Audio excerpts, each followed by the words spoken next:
토트넘의 확실한 소식. 손흥민이 토트넘 소속으로 첫 번째 스케줄은 토트넘으로 복귀하는 것입니다.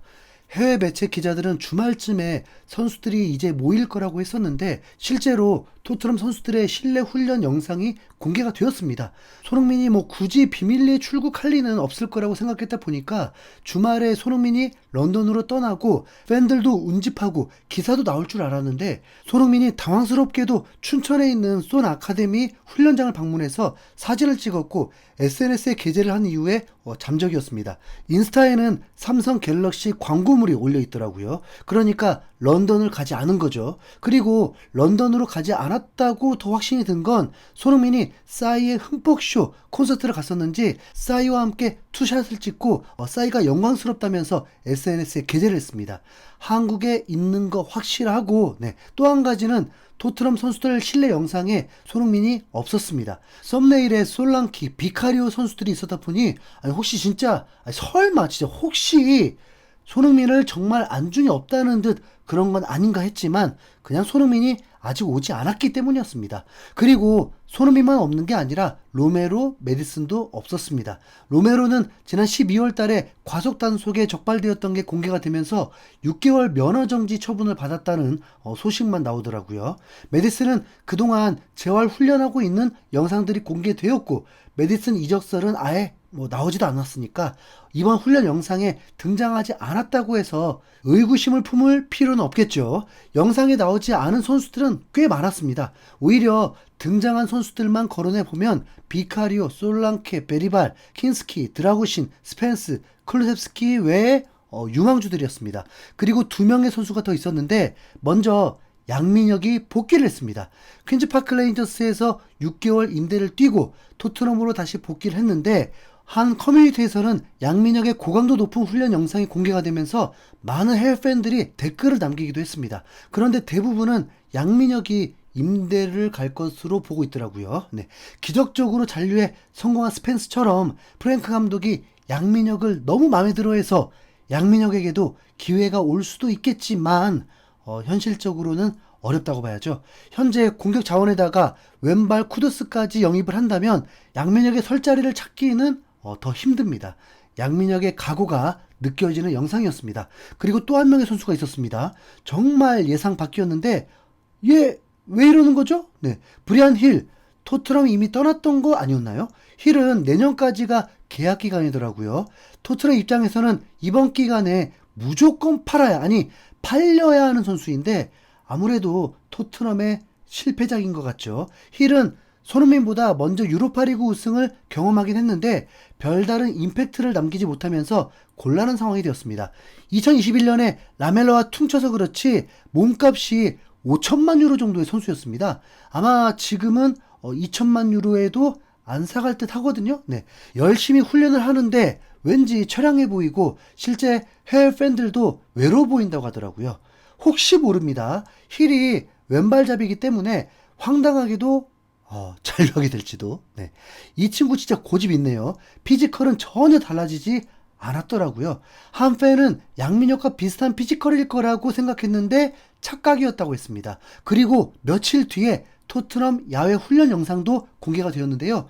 우선 선수들에게 인터벌 러닝을 시키더라고요. 선수들도 가장 싫어하는 훈련 중 하나죠.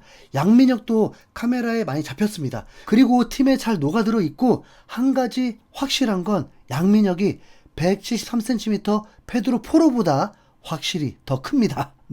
둘이 대화하는 장면이 나왔는데 진짜 누가 축구에 깔창을 넣겠냐고요. 프랭크 감독도 보였는데 토트넘 감독이라는 게 그리 어색해 보이진 않았습니다.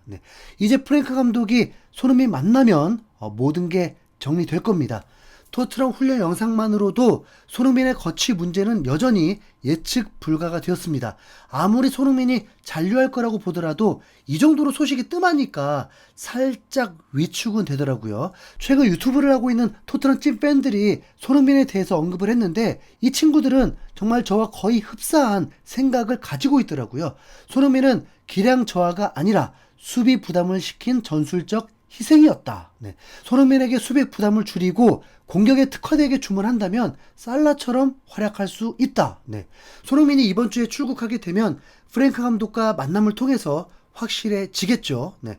클롭 감독이나 과르디올라 감독 등 유명 감독들도 손흥민에 대해서 언급한 적이 있고 누구나 탐내는 선수라는 걸 언급했었는데 프랭크 감독은 브렌트포드를 맡고 토트넘을 상대하면서도 기자회견에서 단 한 번도 손흥민을 언급도 안 했다 보니까 진짜 예상이 되진 않습니다.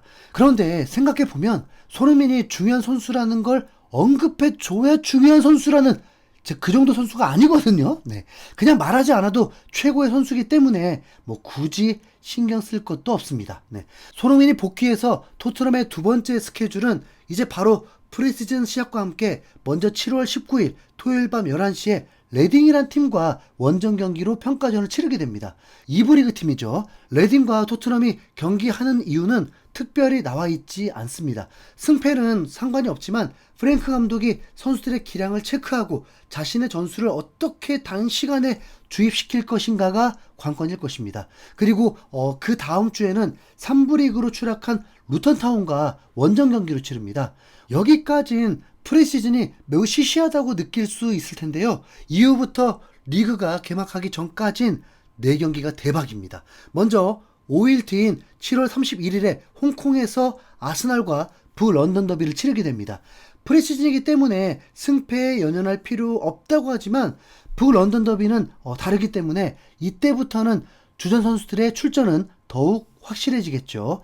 시차 적응하는데도 애를 먹겠지만 아스날이 더 강한 데다가 아스날은 미리 동남아로 넘어와서 경기를 치르고 있는 중에 맞대결이기 때문에 토트넘은 더 불리해진 상황입니다. 아스날은 AC 밀란, 뉴캐슬을 연달아 상대하고 토트넘과 붙게 됩니다. 이런 스케줄 때문에 아스날과도 비교된다면서 현지 팬들이 불만을 토로했었죠. 토트넘은 홍콩에서 아스날과 경기한 후에 한국에서 뉴캐슬과 경기를 하게 되고 5일 뒤에 뮌헨 경기장에서 토트넘과 약속된 경기를 치르게 됩니다. 뮌헨은 클럽 월드컵을 치렀기 때문에 별도의 평가전은 없습니다. 토트넘과 경기한 후에 곧바로 리그 시작입니다. 뮌헨의 핵심 무시알라가 큰 부상을 당하면서 최소 6개월을 못 나오기 때문에 뮌헨은 진짜 비상이 터져버렸습니다. 비르츠를 영입하지 못한 걸 후회하고 있겠죠. 무시알라가 빠진 자리는 대체 자원이 없다는 게 더 큰 문제입니다. 최소한 큰 점수차로 패배하진 않겠더라고요. 네. 그리고 그때 김민재가 있는지 없는지 여부를 알 수 있겠죠. 토트넘은 뮌헨과의 경기 후에 이탈리아에서 비교적 소규모 경기장에서 토트넘 파리 생제르맹의 슈퍼컵 결승전을 치르고 이후 리그가 시작이 됩니다. 황당한 건 슈퍼컵 치른 후 이틀 쉬고 바로 리그 경기라서 시작부터 꼬인 상황입니다. 개막전이 월요일 경기라도 됐다면 나았을 텐데 뭐 극복해야죠. 네. 그나마 위안은 승격한 번리를 상대로 홈 경기라는 것입니다. 이 사이에 언론 플레이일 뿐 손흥민은 아무 문제 없었던 건지 아니면 실제로 이 사이에 대변화가 찾아올지 지켜보시죠. 네. 손흥민보다 2살 많은 손흥민 절친 카일 워커가 번리로 이적을 했습니다. 최근 맨시티에서 더 이상 뛸 수 없다는 걸 알고 AC 밀란으로 잠시 떠났다가 번리로 이적을 하게 된 건데요. 번리가 최소 실점 기록을 세울 뻔한 팀이고 승점도 100점을 넘겨버렸는데 수비에 강점을 둔 번리가 과거 월클이었던 경험 많은 선수로 보강을 했다는 건 토트넘 개막전에 여러모로 불리하게 작용될 수 있습니다. 이번 주 안으로 손흥민이 출국을 하게 될 것 같은데요. 여러분, 새로운 시즌이 곧 시작됩니다. 손흥민이 깜짝 놀라게 해주는 시즌이 되었으면 좋겠네요. 네, 지금까지 손흥민 토트넘 근황 전해드린 흰수염고리였습니다. 여러분 좋아요 아끼지 마시고 클릭 부탁드립니다. 감사합니다.